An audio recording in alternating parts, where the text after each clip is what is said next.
এটা হচ্ছে কুমিল্লার বুড়িচংয়ের বর্তমান অবস্থা, যা কুমিল্লাবাসী আগে কখনো দেখে নাই।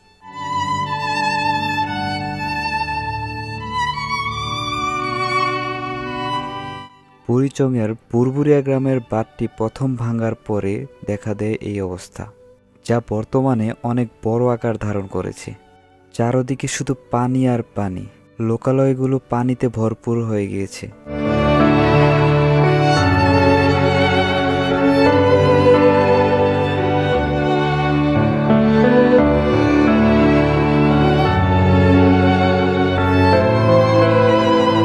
কুমিল্লাবাসীর এই একটাই দুঃখ রয়ে যাবে এই গুমতি।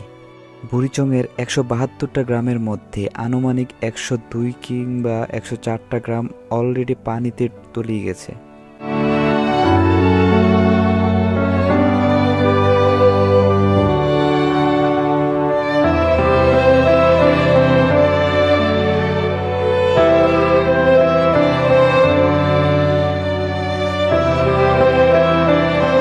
অনেক মানুষ ট্রাক কিংবা পিকআপ দিয়ে ত্রাণ নিয়ে আসতেছে, আর যাদের কাছে নৌকা নেই তারা ফায়ার সার্ভিস এবং সেনাবাহিনীর হাতে হস্তান্তর করতেছে, কারণ তাদের কাছে স্পিড বোট অথবা ইঞ্জিন চালিত নৌকা রয়েছে।